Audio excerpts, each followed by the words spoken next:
Hi viewers, welcome to our channel. ప్రస్తుతం మనతో పాటు సీనియర్ పొలిటీషియన్, మాజీ హోంమంత్రి మైసూర్ రెడ్డి గారు ఉన్నారు. వారితో ఒకసారి మాట్లాడదాం. సార్ నమస్కారం సార్. నమస్కారం. సార్, వల్లభనేని వంశీ అరెస్టుకు సంబంధించి ఆయన్ని నిన్న జగన్మోహన్ రెడ్డి గారు జైలుకి వెళ్లి ములాఖాత్ అవ్వడం చూసాం సార్. బయటకొచ్చిన తర్వాత అసలు జగన్మోహన్ రెడ్డి గారు ఒక రేంజ్‌లో ఆవేశపడిపోయారు. అధికారుల పైన, నాయకుల పైన తీవ్ర స్థాయిలో వ్యాఖ్యలైతే చేశారు. అంటే మేము అధికారంలోకి వచ్చిన తర్వాత ప్రతి అధికారిని గుడ్డలు విడదీసి నిలబెడతాం. రిటైర్ అయిపోయినా సరే, వాళ్ళు సప్త సముద్రాలు దాటి అవతలున్నా సరే తీసుకొచ్చి ఇక్కడ మేము పనిష్మెంట్ ఇస్తామన్నట్టుగా ఆయన ఒక ధోరణిలో మాట్లాడేశారు. ఇది ఇప్పుడు కాంట్రోవర్సీ అయిపోయింది.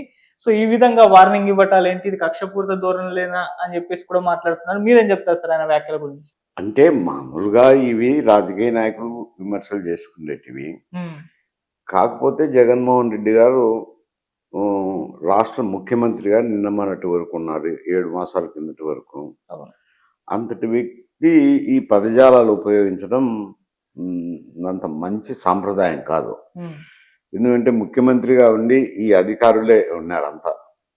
ఇప్పుడు ప్రస్తుతం ఎవరు అధికారాలు ఉన్నారో ఆ అధికారులంతా ఎక్కడో ఒక చోట ఏదో విభాగంలో పనిచేసిన వాళ్ళే ఉంటారు పోలీస్ శాఖలో. ఉండినప్పుడు అంత మునుపు కూడా పత్రికల్లో వచ్చింది, ఆయన తెలుగుదేశం పార్టీ ఆఫీస్ మీద దాడి, ఇతర కేసుల్లో వచ్చినాయి, కేసులు ఏమన్నా నమోదైనాయి. అప్పుడు జగన్మోహన్ రెడ్డి ఉన్నారు కాబట్టి, ఆయనకు ముఖ్య అనుచరుడు కాబట్టి పెద్దగా పోలీసులు కూడా స్పందించకపోయి ఉండొచ్చు. ఇప్పుడు తెలుగుదేశం పార్టీ వాళ్ళ కూటమి అధికారంలో ఉంది. వాళ్ళ పార్టీ ఆఫీస్ పైన జరిగినప్పుడు బహిరంగంగా తప్పకుండా పోలీసులు చురుగ్గా పనిచేయాల్సింది వస్తుంది. ఇది సహజమైపోయింది లేండి ఇప్పుడు. ఎందుకంటే గతంలో నేషనల్ పార్టీస్ అధికారంలో ఉంటున్నాయి. ఒక ముఖ్యమంత్రి అనేది ఏదో హైకమాండ్ నిర్ణయం చేస్తే ముఖ్యమంత్రులు వస్తున్నారు. పార్టీ అంతా ముఖ్యమంత్రి చేతుల్లో ఉండేది కాదు. ఈ రీజనల్ పార్టీస్ వచ్చినాక ఏమవుతుంది అని అంటే, పార్టీ అధ్యక్షుడే ముఖ్యమంత్రి అవుతారు. ముఖ్యమంత్రి చేతిలోనే అధికారం అంతా కేంద్రీకృతమై ఉంటుంది. ముఖ్యమంత్రి దగ్గర సెక్రటరియట్ బలోపేతం చేసినారు. రీజనల్ పార్టీస్ అధికారంలోకి వచ్చినాక సీఎం సెక్రటరియట్ ను బలోపేతం చేశారు. 4-5 ఐఏఎస్ ఆఫీసర్లు నేర్చుకుంటున్నారు. వాళ్ళకు కూడా శాఖలు కేటాయిస్తున్నారు. ఈ ఐఏఎస్ సెక్రటరీకి ఇన్ని శాఖలు, ఈ ఐఏఎస్ సెక్రటరీకి ఈ శాఖలు, అంటే ఒక విధంగా క్యాబినెట్ పోర్ట్ఫోలియోలు అలొకేట్ చేసినట్టు చేస్తున్నారు. ఏమైనా పనులు జరగాలంటే సెక్రటరియట్లో ఆ శాఖకు సంబంధించిన సెక్రటరీ నుంచి ఇన్స్ట్రక్షన్స్ వస్తేనే చేస్తున్నారు. లేదు కలెక్టరేట్లో అయితే కలెక్టర్కి ఇన్స్ట్రక్షన్స్ పంపిస్తేనే యాక్ట్ చేస్తున్నారు.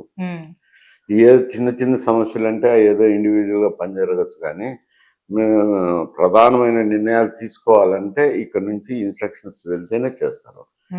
ఇటువంటి పరిస్థితి రాష్ట్రాల్లో రీజనల్ పార్టీస్ ఉన్న చోటల్లో ఉంటుంది.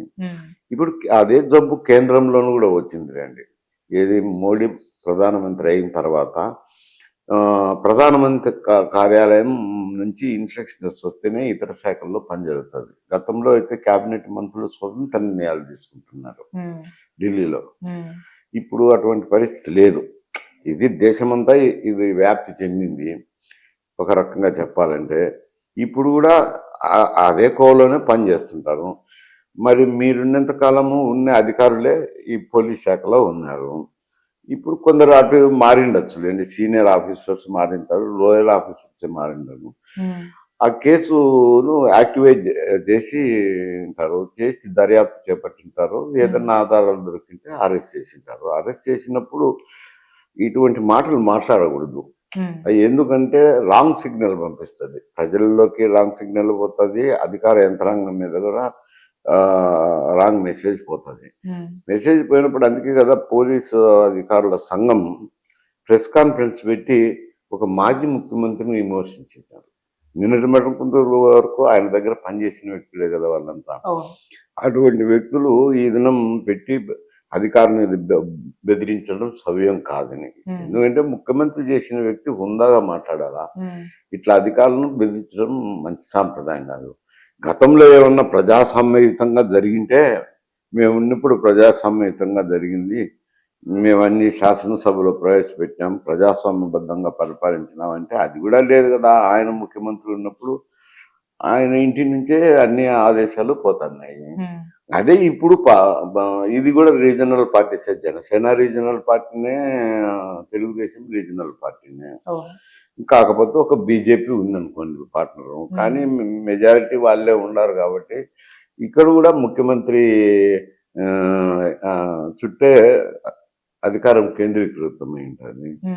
ఈ ముఖ్యమంత్రి చుట్టూ ఉన్నప్పుడు పైన అధికారులు ముఖ్యమంత్రికి కావాల్సిన వాళ్ళే ఉంటారు, వాళ్ళ ఇన్స్ట్రక్షన్స్ ఫాలో అవ్వాల్సిందే. అటువంటి సమయంలో మనం ఉన్నప్పుడు ఇట్నే జరిగింది కదా, ఇప్పుడు ఇట్నే జరుగుతుంది అనుకొని ఒక విధమైన తీసుకోవాలి. ఎందుకంటే ఆయన ముఖ్య అనుచరుడు, ఆయన పరామర్శించినాడు. వచ్చిన తర్వాత కేసు పూర్వపరాలను బట్టి ఆయన విమర్శ చేసిండొచ్చు, కానీ అధికారులను బట్టలు ఊడదీసి చేస్తాము, ఈవెన్ రిటైర్ అయినా కానీ చర్యలు తీసుకుంటాము అని అంటే అది ఏమవుతుంది అంటే కక్ష సాధింపు ధోరణి కిందికి వస్తుంది. అది మంచి సాంప్రదాయం కాదు. కక్ష సాధింపు ధోరణి అనేది మంచి సాంప్రదాయం కాదు. ఓకే సార్, ఈ విధంగా అంటే అధికారులను ఇప్పుడే బెదిరిస్తున్నారు కదా, దీనిపైన అంటే నిన్న పోలీస్ సంఘ వారు మీరు అన్నట్టు రియాక్ట్ అయ్యారు. ఇప్పుడు కేసు పెట్టే దిశగా కూడా అడుగులు వేస్తున్నట్టుగా తెలుస్తుంది. అంటే కొంత ఇన్ఫర్మేషన్ ప్రకారం, న్యూస్ ప్రకారం వీళ్ళు కేసు కూడా పెట్టబోతున్నారని, అంటే ఈయన అక్రమస్తుల కేసులో ఉన్నారు, ఈ విధంగా అధికారులను బెదిరిస్తున్నారని, ఈయన మీద ఒక బెయిల్ పిటిషన్ క్యాన్సిల్ చేయండి అని చెప్పేసి కూడా వెళ్లే అవకాశాలు కూటమి ప్రభుత్వం చేస్తున్నట్టుగా కూడా వార్తలు వినిపిస్తున్నాయి. ఇదే కానీ జరిగితే ఆయన మరింత ఇబ్బందుల్లో ఇరుక్కునే అవకాశం అయితే ఉంది సార్. మన ఆ విధంగా చేస్తారు. అన్ని దానికి వాళ్ళు పోతారని కాదు. ఇవి సిబిఐ అప్పుడు ఛార్జ్ షీట్ వేసినారు కేసులు, అవి సిబిఐ కోర్టులో విచారణకు ఉన్నాయి రెడీగా. కాకపోతే హాజరు కాకపోవడము, ఇంకొక రకంగానో వాయిదాలు వేస్తూ వెళ్తున్నారు. వాయిదాలు వేస్తూ వెళ్తున్నప్పుడు మన సుప్రీంకోర్టుకు రఘురామరాజు గారు సుప్రీంకోర్టుకు వెళ్ళడం జరిగింది. ఈ కేసులు విచారణ త్వరగా చేపట్టాలా అని చెప్పి పోతే సుప్రీంకోర్టు డైరెక్షన్ ఇచ్చినారు కదా సిబిఐ కోర్టుకు, మీరు రోజువారీ విచారణ జరిపించాలని.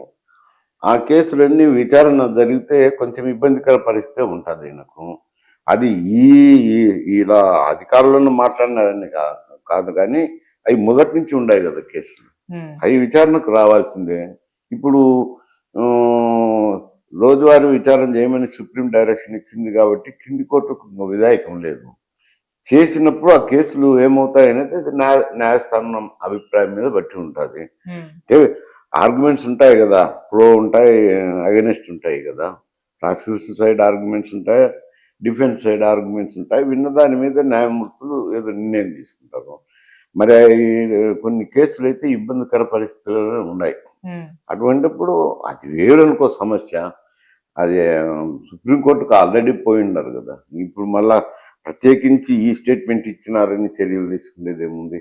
ఓకే సార్, అలాగే ఈ వంశీ అరెస్ట్ ఒకసారి చూస్తే సార్, దీన్ని వీళ్ళు వైసీపీ వాళ్ళు అయితే కక్షపూరితం ధోరణిలోనే చేశారని చెప్పేసి వాళ్ళు అంటున్నారు. లేదు పక్కా ప్రూఫ్స్ ఉన్నాయని టీడీపీ వాళ్ళు ఒక్కొక్కరు కూడా బయట పెడుతున్నారు. కొంతమంది సత్యవర్ధన్ అనే వ్యక్తి దీంట్లో కీలకంగా ఉన్నారు. అతను దళిత వ్యక్తి, అతనే కేసు పెట్టాడు. కాకపోతే తర్వాత దాన్ని వాపస్ తీసేసుకున్నాడు, ఉపసంహరించుకున్నాడు, అయినా కూడా అరెస్ట్ చేస్తారని వైసీపీ వాళ్ళు. ఇది వీళ్ళు కిడ్నాప్ చేసి బలవంత పెట్టి కేసు వాపస్ తీపించుకునేలా చేశారు, అందుకే కేసు పెట్టామని టీడీపీ వాళ్ళు ఈ విధంగా వాళ్ళ వర్షన్లు అయితే వినిపిస్తున్నారు సార్. మీకేమనిపించింది సార్ ఈ కేసు? అంటే ఇప్పుడు అవి ఫోటోలు కూడా వచ్చినాయి కదా, అతని ఇంటి నుంచి తడకొచ్చింది, లిఫ్ట్ లో మాట్లాడినవి, ఇవన్నీ బయటకు వచ్చినాయి కదా, బయట పెట్టినారు కదా. ఏదేమైనా తెలుగుదేశం పార్టీ ఆఫీస్ మీద రాళ్ళేసినవి కొన్ని చర్యలు అయితే ఉన్నాయి కదా, కేసులు ఉన్నాయి కదా. దానికి కక్ష సాధింపు అనేది ఏముంది? ఎప్పుడు పార్టీ మారుతానే అధికారులు కూడా అంతవరకు ఎందుకు మనకెందుకు, ఇతను ముఖ్యమంత్రికి దగ్గర ఉన్నాడు కదా అని కొంచెం పాషార ధోరణిలో వ్యవహరించుండొచ్చు. ఇప్పుడు అది జరిగింది అవతల అధికారంలో ఉన్న పార్టీ ఆఫీస్ మీద కదా దాడి జరగడం అయితేనేమి, ఇతర కార్యక్రమాలు తెలుగుదేశం పార్టీ మీద మాట్లాడడం అయితేనేమి, ఇవన్నీ జరిగినాయి కాబట్టి ఇప్పుడు అధికారులు కూడా మన దాని తట్టు చర్యలు తీసుకుంటారు. చర్యలు తీసుకొని అందులో భాగంగా సాక్ష్యాలు ఉండింటే అరెస్ట్ చేసింటారు. దాని బెయిల్ రిమైనింగ్ ప్రొసీజర్స్ ఉన్నాయి కదా, బెయిల్ పెట్టుకోవడము, ట్రయల్, ఇవన్నీ ఉన్నాయి కదా, అవి ఆ ప్రొసీజర్ వేరు అనుకోండి. ఈ రాజకీయంగా మాట్లాడారు వైఎస్ఆర్సీపీ వాళ్ళు వల్లభనేని వంశీకి అనుకూలంగా మాట్లాడతారు, కూటమి వాళ్ళు మా దగ్గర ఆధారాలు ఉన్నాయి కాబట్టి చర్యలు తీసుకుందామని వాళ్ళు. ఓకే సార్, వంశీ అరెస్ట్ అయిన తర్వాత వరుసగా టీడీపీ నేతలు ప్రెస్ మీట్లు పెట్టి, బుద్ధ వెంకన్న గారు కూడా ప్రెస్ మీట్ పెట్టి, నెక్స్ట్ కొడాలి నాని ఆ తర్వాత అంబటి రాంబాబు, రోజా వీళ్ళందరూ కూడా అరెస్ట్ అవుతారు. వీళ్ళ అరెస్ట్ కూడా రంగం సిద్ధమైపోయిందని వరుసగా చాలా మంది టీడీపీ నేతలు ప్రెస్ మీట్లు పెట్టి మరి మాట్లాడారు. ఈవెన్ కోడెల నానిని కూడా నిన్న ఎవరో మీడియా వ్యక్తి అడిగారు. సార్ మీరు కూడా నెక్స్ట్ మీరే అరెస్ట్ అవుతారంట కదా! రెడ్ బుక్‌లో మీ పేరే ఉందంట కదా! అంటే ఆయన ఉంటే వండుకోండి. ఒకటేంటి 10 కేసు 30 కేసులైనా పెట్టేసుకోండి. ఇవన్నీ చిన్న కేసులన్నట్టు ఆయన మాట్లాడేశారు. మరి వీళ్ళందరూ ఉండొచ్చు. అరెస్ట్ అయ్యే అవకాశం ఉందా సార్? అరెస్ట్ అవుతారా లేదా అనేది ఆ కేసులను బట్టి ఉంటుందండి. హ్మ్. ఎందుకంటే గతంలో వీళ్ళు యాక్టివ్గా మాట్లాడుతున్నారు వైఎస్ఆర్సీపీ తరఫున. హ్మ్. చర్యలు ఉంటాయని కొంత ఊహాగానాలు ఉంటాయి. ఆ కేసులు ఎలాంటివో ఆ కేసులను బట్టి చర్యలు ఉంటాయి. తప్పకుండా చర్యలు ఉంటాయి అంట. ఓకే. అంతవరకు అధికార యంత్రాంగం ప్రముఖ నాయకులు అప్పటి ముఖ్యమంత్రి దగ్గర ఉన్నారు కాబట్టి తాత్సారం చేసిండొచ్చు. ఈ వల్లనేని వంశీ కేసు మాదిరే. ఇప్పుడు పార్టీ మా కూటమి ప్రభుత్వం వచ్చింది కాబట్టి దాంట్లోనే యాక్టివేట్ చేయొచ్చు. యాక్టివేట్ చేసినప్పుడు తగువైన సాక్ష్యాధారాలు ఉంటే వీళ్ళ మీద కూడా చర్యలు ఉంటాయి. ఓకే. లేదు సాక్ష్యాధారాలు లేకపోతే లేవు ఇండి ఇది పెడితే చెడ్డ పేరు వస్తుందని ఆఫీసర్ ఏదన్నా చెప్పగలిగి చేయాలి. ఓకే. సార్ మామూలు ఒకవేళ వీళ్ళంతా కూడా అరెస్ట్ అవుతే అది అంటే ఎలా ఎళ్తుందంటారు సార్ జనంలో? ఖచ్చితంగా కక్షపూరితం ధోరణిలో వరుస పెట్టి అరెస్ట్ చేస్తున్నారు వీళ్ళు అన్న కేసులైతే ఉంటే హ్మ్. నిరూపణ అయ్యి అరెస్ట్ చేస్తే ఏం దాని మీద ఏం రాదు. హ్మ్. ఏమి లేకుండా నిరాధారంగా కక్షపూరితంగా అరెస్ట్ చేసినప్పుడు సింపతి వస్తుంది. హ్మ్. అదే చంద్రబాబు నాయుడిని అరెస్ట్ చేసినప్పుడు ఆధారాలు లేకుండా చేసినారని చెప్పి తర్వాత ఇక్కడ ఐటీ ఉద్యోగులంతా ఈ స్కిల్ డెవలప్మెంట్ పెట్టిన దాని వల్లనే మేమంతా ఉద్యోగాలు వచ్చినాయని ధర్నాలు చేయడము ఇవన్నీ చేసినప్పుడు అతనికి సింపతి వచ్చింది. మళ్ళీ కొన్ని కేసుల్లో రాలేదు కదా, అట్లా మనకి సింపతి రాలేదు కదా. Okay sir. And Vamsi arrest తర్వాత జగన్మోహన్ రెడ్డి గారు ఆ స్పీచ్ తర్వాత అంటే ఆయన ఏదో పార్టీ క్యాడర్ ని కాస్త ఉత్సాహపరిచేందుకు నేను ఉంటాను మీకు అండగా అంటే పరామర్శ యాత్ర ఒకటి పెట్టుకున్నారు ఆయన. జైలుకు వెళ్ళిన ప్రతి ఒక్కరిని కూడా పరామర్శిస్తూ అంటే క్యాడర్ లో బలం నింపేందుకు అంటే ఆల్రెడీ వెళ్ళిపోతున్నారు చాలా మంది. వైసీపీ ఖాళీ అయిపోతుంది. కార్యకర్తలకు అండగా ఎవరూ లేరు. సోషల్ మీడియా కూడా యాక్టివ్ గా లేదు. వాళ్ళ మీద కేసులు నమోదవుతున్నాయన్న ఈ తరుణంలో ఈయన ఫుల్ యాక్టివ్ అయిపోయి వీళ్ళకి ఒక భరోసా కల్పిద్దామనే ఆలోచనతోనే ఇదంతా చేస్తున్నారు అనుకోవచ్చు. అట్లా అంత మాత్రాన్నే భరోసా వస్తుందని ఎట్లా అనుకుంటాం? ఇప్పుడు కేసులు అయితే ఉన్నాయి కదా, దాడి జరిగిన సంఘటన అయితే ఉంది.